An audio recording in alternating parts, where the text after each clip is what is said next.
subscribe the channel and press the bell icon for upcoming videos.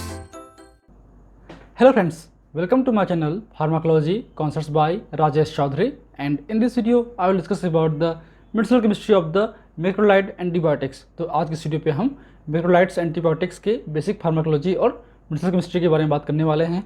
बात करें इस topic की तो टॉपिक आपके B pharmacy 6 semester medicinal chemistry 3 unit number 2 का पार्ट है। And if you want to watch my previous videos regarding the medicinal chemistry and pharmacology you can check description box below और by using this link. इसके अलावा आपको notes चाहिए तो मैं अपने नोट्स मेरी वेबसाइट www.pharmacyconcept.in पे अपलोड करता हूँ, वहाँ से आप कलेक्ट कर सकते हैं।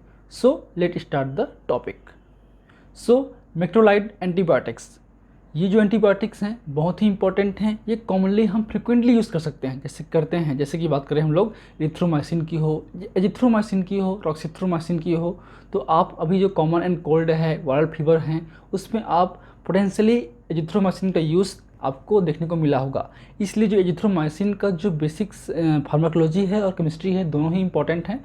इसकी जो मेडिसिनल केमिस्ट्री है उस टॉपिक से शॉर्ट क्वेश्चंस बन सकते हैं या फिर ऑब्जेक्टिव बेस्ड क्वेश्चंस ही बन सकते हैं, क्योंकि इस टॉपिक से जो लॉन्ग क्वेश्चन उतना नहीं बनता है, उतना इम्पॉर्टेंट नहीं है सेमेस्टर वाइज, लेकिन जीपेट के पॉइंट ऑफ व्यू से ये इम्पॉर्टेंट हो जाता है या है। चलिए अब बात करते हैं इनकी बेसिक्स के बारे में। तो बात करें मैक्रोलाइड एंटीबायोटिक्स की तो उसमें आपके जो सिलेबस में आपको 3 ड्रग मेजरली पढ़ने हैं, वो हैं आपके एरिथ्रोमाइसिन, क्लेरिथ्रोमाइसिन और एजिथ्रोमाइसिन। एजिथ्रोमाइसिन बहुत ही इंपॉर्टेंट ड्रग है, इसको हम कोविड में भी यूज़ किए हैं प्रोफिलैक्सिस के रूप में। कुछ हद तक ये वायरल लोड को भी कम करता है ऐसा को माना गया है, बट इसका जो रिसेंट एविडेंसेस हैं वो प्रॉपर्ली नहीं है, जस्टिफाइड नहीं है, बट हम यूज़ करते थे। ठीक है, अब आते हैं हम इसके बेसिक बारे में। तो macrolide antibiotics are derived from the Streptomyces. ये भी आपके स्ट्रेप्टोमाइसिन है या टेट्रासाइक्लिन है, उसी की तरह ये भी जो एंटीबायोटिक है वो स्ट्रेप्टोमाइसिस स्पीसीज से ही मिलता था। एंड इसके जो बेसिक कंटेंट हैं कुछ केमिस्ट्री पॉइंट ऑफ व्यू से, वो है आपका it contains A macrocyclic large structure lactone ring. इस पर एक लेक्टोन रिंग होगा जो कि मैक्रोसाइक्लिक होगा, लार्ज रिंग होगा। इसके अलावा it contains an amino sugar linked glycosidically, तो ये ग्लाइकोसाइड लिंकेज के थ्रू एक एमिनो शुगर लिंक होता है। उसके अलावा इसमें एक कीटोन ग्रुप प्रेजेंस होते हैं। तो ये 3 बेसिक आपके फीचर्स हैं आपके मैक्रोलाइड के, जो कि जीपेट में कभी कभी आते हैं। ठीक है, चलिए। And all macrolide antibiotics are the weak bases and slightly soluble in water. बात करें इसके कुछ प्रॉपर्टीज़ की तो ये जो है वाटर पे स्लाइटली सोलबल होते हैं और आप ये वीक बेस नेचर के होते हैं। अब वीक बेस नेचर का इसका मतलब इसका जो एब्जॉर्प्शन है वो कहाँ होगा अच्छी तरीके से, वो होगा आपके इंटेस्टाइन्स में, क्योंकि weak acid are absorbed mainly in the stomach area और acidic pH, and the weak basis are mainly absorbed in the intestines और बेसिक पीएच। ये आपको पता होगा, बहुत ही बेसिक ये आपका कोलॉजी का पार्ट है। ठीक है, ये भी आपके जीपेट में क्वेश्चन आते हैं। ठीक, and macrolide are the bacteriostatic in low concentration. अगर इसको हम लो कंसनट्रेशन में यूज़ करें तो ये मेनली आपके बैक्टीरियोस्टैटिक्स हैं। जैसे कि मैंने कहा था, जितने भी बीटा लैक्टम एंटीबायोटिक्स हैं, चाहे पेनिसिलिन हो, सिफोलोस्पिरिन हो, मोनोबेक्टम हो या कार्बापेनम हो, ये सब बैक्टीरियोसिडल हैं। इसके अलावा जो प्रोटीन सिंथेसिस इनहिबिटर्स वाले क्लास में आपके, जैसे कि बात करें इम्यूनोग्लाइकोसाइड्स की, तो इम्यूनोग्लाइकोसाइड ही एक तरीके से बैक्टीरियोसिडल ड्रग हैं। बाकी जो और एंटीबायोटिक्स हैं, जैसे कि बात करें मैक्रोलाइड की हो, टेट्रासाइक्लिन्स की हो, क्लोरामफेनिकॉल की हो, लिंगोसेमाइड्स की हो, तो ये सब जब ड्रग हैं वो आपके बैक्टीरियोस्टैटिक्स हैं। Means they only inhibit the growth of bacterial cell, not destroy और किल द बैक्टीरिया। क्लियर है? चलिए, एंड अगर हम हाई कंसंट्रेशन में यूज़ करें तो ये आपका बैक्टीरियोसिडल एक्शन देता है। And they have excellent tissue permeation and antimicrobial activity mainly against the gram positive कोकी and atypical pathogens। तो ये मेनली आपके ग्राम पॉजिटिव बैक्टीरिया में काम करता है। याद रखिए, आपके जो मैक्रोलाइड्स हैं वो मेनली ग्राम पॉजिटिव में इफेक्टिव हैं। ये भी जीपेट का क्वेश्चन है, क्वेश्चंस आते हैं कि मैक्रोलाइड्स किस बैक्टीरिया पे काम करते हैं, मेनली ग्राम पॉजिटिव और नेगेटिव, तो पॉजिटिव इसका आंसर होगा। ठीक है, अब इसका जो मेन ड्रग था वो है आपका एरिथ्रोमाइसिन, जो कि एरिथ्रोमाइसिन ए भी हम बोलते हैं। तो erythromycin A is the main drug और प्रोटोटाइप ड्रग और first drug of this class, and it is a 14 membered macrolides was isolated in 1950s from the soil bacterium is called Streptomyces erythrians। तो ये आपके स्ट्रिप्टोमाइसिस इरिथ्रियंस से isolate किया गया था firstly 1950s के इरा पे। And erythromycin was widely used substitute the penicillin where allergies to penicillin are there. ठीक है, जैसे कि हमने पिछले वीडियोस में बात कर चुके हैं, जो पेनिसिलिन्स हैं वो कुछ इंडिविजुअल पर्सनस में हाईली आपके जो हेक्सिमर रिएक्शंस हैं या फिर एलर्जिक रिएक्शंस हैं वो शो करते हैं।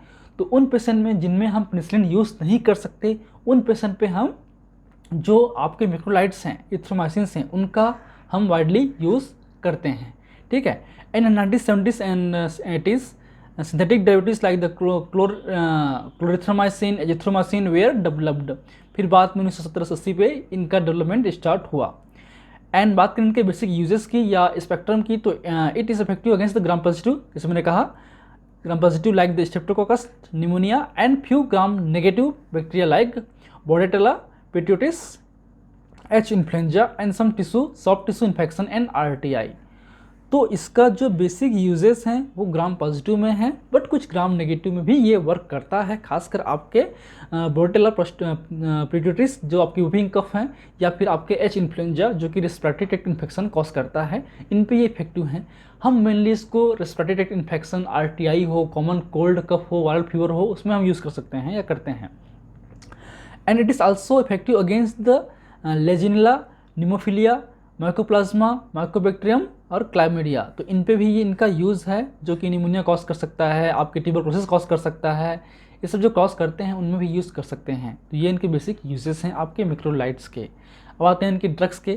तो इसको ड्रग्स को हम 3 पार्ट में डिवाइड कर सकते हैं as per the chemistry. First is the 14 membered ring contains macrolides like the erythromycin, roxithromycin, clarithromycin. ये जो 3 हैं ये भी आपका ऑब्जेक्टिव क्वेश्चन है, जीपेट में है, क्वेश्चंस इसमें आ सकते हैं, याद रखिए। तो 14 मेंबर्ड रिंग होते हैं आपके एरिथ्रोमाइसिन, रॉक्सिथ्रोमाइसिन और क्लेरिथ्रोमाइसिन पे। 15 होते हैं आपके एजिथ्रोमाइसिन पे और 16 होते हैं आपके स्पायरामाइसिन और रोकिटामाइसिन पे, जो कि अनकॉमन है, ये हम यूज़ नहीं करते हैं आज के डेट पे। चलिए अब आते हैं इनके मोड ऑफ एक्शन या फिर मैकेनिज्म ऑफ एक्शन की ओर। तो बेसिकली ये भी प्रोटीन सिंथेसिस इनहिबिटर्स है, means they also inhibit the protein synthesis by binding at the 50s ribosomal unit. ठीक है, अभी करता क्या है, it inhibits the translocation of the tRNA from A site to P site.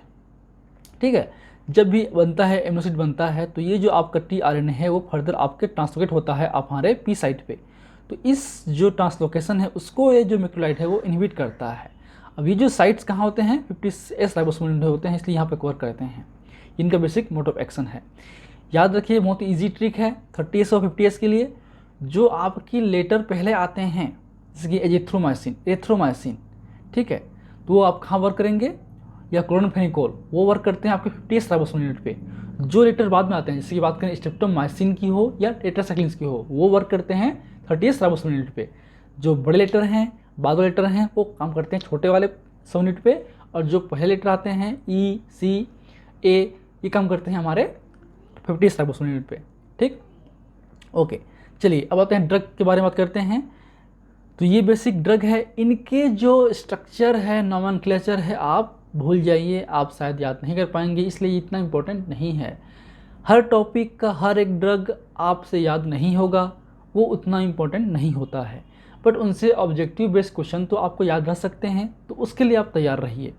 तो ये बेसिक स्ट्रक्चर है, जहाँ पे ये एक तरीके से लेक्टोन रिंग है, जो मैंने कहा था, it contains the macrocyclic lactone ring.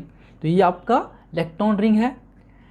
Second, हमने कहा था ये आपके ग्लाइकोसाइड लिंकेज के थ्रू जो एमिनो शुगर है वो इसमें होता है। तो ये आपका ग्लाइकोसाइड लिंकेज है और ये आपका एमिनो शुगर है। ठीक है, इसमें 2 एमिनो शुगर हैं, क्लियर। उसके अलावा इसमें होते हैं कीटोन ग्रुप।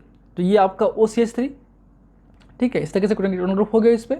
तो ये बेसिक आपके जो रिंग हैं। अब इस रिंग की बात करें, ये एरिथ्रोमाइसिन हो, क्लेरिथ्रोमाइसिन हो, दोनों पे सेम होगा, बस डिपेंड करता है आपका ये R और ये R1, ये डिफरेंट हो सकते हैं। तो बात जैसे कि हम देख सकते हैं कि आपका जो एरिथ्रोमाइसिन में जो है आपका R क्या होगा, O होगा, और R1 होगा H। ठीक, रॉक्सिथ्रोमाइसिन में CH3O, CH2, CH2O, CH2O आपका होगा RH होगा। जबकि क्लेरिथ्रोमाइसिन पे यहाँ पे आपका क्या है, ऑक्सीजन है, यहाँ पे आपका क्या है, CH3। क्लियर है। यहाँ पे होगा आपका ये R1 है, ये आपका CH3। क्लियर है। चलिए अब आते हैं हम लोग इसके यूज़ के बारे में। तो इसका जो बेसिक यूजेस है कहाँ पे है आपका, streptococcus infection, pertussis, diphtheria, gas gangrene, gonorrhoea, syphilis, chlamydial infection, acne, actinomycosis, pneumonia, pharyngitis, tonsillitis में यूज़ कर सकते हैं। इसके अलावा it is used in combination with the PPIs means proton pump inhibitors for treatment of H. pylori induced ulcer. तो इसका जो आपके ओमेप्राजोल, पेंटाप्राजोल वगैरह ड्रग हैं, जो PPIs हैं, प्रोटॉन पंप इनहिबिटर, उसके साथ में हम लोग अल्सर के अगेंस्ट में भी करते हैं। फिर नेक्स्ट ड्रग है, लास्ट ड्रग है आपका एजिथ्रोमाइसिन।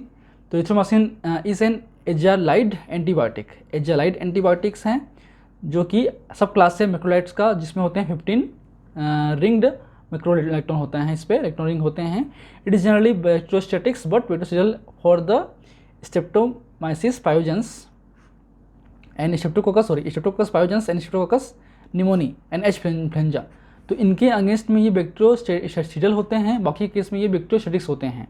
ये इनके बेसिक रिंग हैं, ठीक है। ये आपका इलेक्ट्रॉन रिंग है, ये आपके ग्लाइकोसाइडस लिंकेज है, बस इतना आप देखिए समझिए, बाकी आपको याद रखने की ज़रूरत नहीं है। क्या इसके बेसिक यूजेस हैं, किस में करते हैं, क्या इनके बेसिक रिंग हैं, वो बस याद रखिए, ठीक। इसका जो एंटीबायोटिक एक्टिविटी है वो आपके एरिथ्रोमाइसिन जैसा ही होता है, मोडोक्सिन वगैरह, but it has increase the activity against the gram negative organism. जो आपके एरिथ्रोमाइसिन या रोक्सिथ्रोमाइसिन वगैरह हैं, क्लेरिथ्रोमाइसिन है, वो ग्राम पॉजिटिव पे प्रिफरली काम करते हैं, जबकि जो एजिथ्रोमाइसिन है वो ग्राम नेगेटिव भी बेहतर तरीके से काम करते हैं। इसलिए एजिथ्रोमाइसिन का यूज़ हम जो ग्राम नेगेटिव बैक्टीरियाज हैं, निमोनिया हैं, RTIs हैं, रेस्पिरेटरी ट्रैक्ट इन्फेक्शंस हैं, ठीक है, आपके फेरेंजाइटिस हैं, आपके टॉन्सिलाइटिस हैं, उनमें हम फ्रिक्वेंटली यूज़ कर सकते हैं। It has a greater acid stability than erythromycin, ठीक है। इसकी जो स्टेबिलिटी है वो एसिड पे अच्छी होती है एज कम्पेयर टू एरिथ्रोमाइसिन। तो ये बेसिक हैं आपके।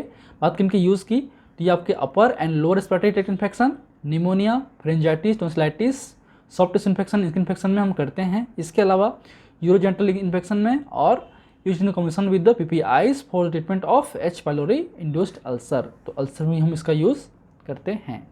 तो ये इनके बेसिक यूजेस हैं। एंड कुछ पॉइंट और है जीपेट के लिए।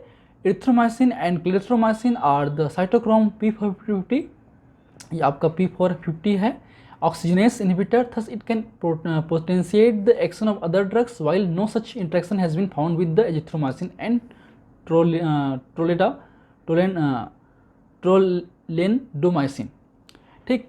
तो ये जो आपके एरिथ्रोमाइसिन और क्लेरिथ्रोमाइसिन है, ये आपके मेटाबॉलिक एंजाइम इनहिबिटर्स हैं। ये एंजाइम को इनहिबिट करते हैं, जिससे जो मेटाबॉलिज्म है किसी दूसरे ड्रग का वो अफेक्ट होता है, और उनका जो मेटाबोलाइट्स हैं वो कम बनते हैं, जो फ्री ड्रग है वो बढ़ जाता है, उससे उनके एक्शंस पोटेंशिएट होते हैं। तो इनके बेसिक इंट्रैक्शन होते हैं, लेकिन एजिथ्रोमाइसिन या ट्रोलेंडोमाइसिन का जो इंट्रैक्शन है वो उतना नहीं हो पाता।